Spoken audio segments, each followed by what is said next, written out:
ఈ చంద్రబాబు నాయుడు గారు చించుకుని మాట్లాడతాడు, చెవులో ఒకటి తేగ కొట్టెట్టి, హూ కిల్డ్ బాబాయ్. నువ్వు ముఖ్యమంత్రిగా ఉండంగానే బాబాయ్ కిల్డ్ కదా, చంద్రబాబు నాయుడు ముఖ్యమంత్రిగా ఉండంగానే బాబాయ్ కిల్డు. అప్పుడు పవన్ కళ్యాణ్ చంద్రబాబు నాయుడు ఇద్దరు పోనీ జగన్మోహన్ రెడ్డి మీద ఏమైనా కేసు పెట్టారా? జగన్ కిల్డ్ అని చెప్పి ఏమైనా కేసు పెట్టారా? కేసు పెట్టలేదు సరికదా, కనీసం నింద కూడా మోపలేదు కదా, నింద కూడా మోపలేదు కదా, బురద కూడా వేయలేదు కదా. అప్పుడేమో పవన్ కళ్యాణ్ నువ్వు కలిసి నువ్వు ముఖ్యమంత్రిగా ఉంటావు, బాబాయ్ కిల్డ్ అయినప్పుడు జగన్ నాట్ కిల్డ్ బాబాయ్ అని ఆ రోజు అంటావు. జగన్ నాట్ కిల్డ్ బాబాయ్ అనేమో నువ్వు ముఖ్యమంత్రిగా ఉన్నప్పుడు అంటావు.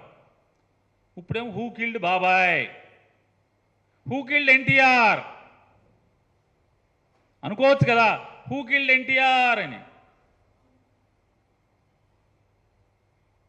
ఈ చంద్రబాబు నాయుడు ఈ దిగజారుడు మాటలు జనానికి మతిమరుపు ఉంటుంది అనుకుంటారు. ప్రతిదీ నువ్వు ముఖ్యమంత్రిగా ఉన్నప్పుడు వివేకానంద రెడ్డి గారు హత్య గావించబడితే ఆ హత్యలో దోషులు ఇవాళ నీతో తిరుగుతారా? పచ్చిగా కిరాతకంగా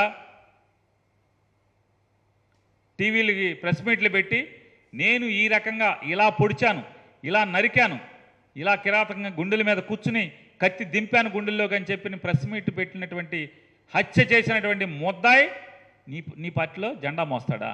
నీతో తిరుగుతాడా చంద్రబాబు నాయుడుతో? హూ కిల్డ్ బాబాయ్ అంట. నోరా తాటి పట్టా అది చంద్రబాబు నాయుడు? 75 ఏళ్ళు వయసు వచ్చింది. ఊళ్ళో తాటి చెట్టుకి ఊరి మధ్యలో ఉన్నటువంటి మర్రి చెట్టుకి కూడా వయసు వస్తుంది. కానీ మనం మనుషులం కదా. సంస్కారం, నిన్నేం మాట్లాడాం, వాస్తవం ఏంటి,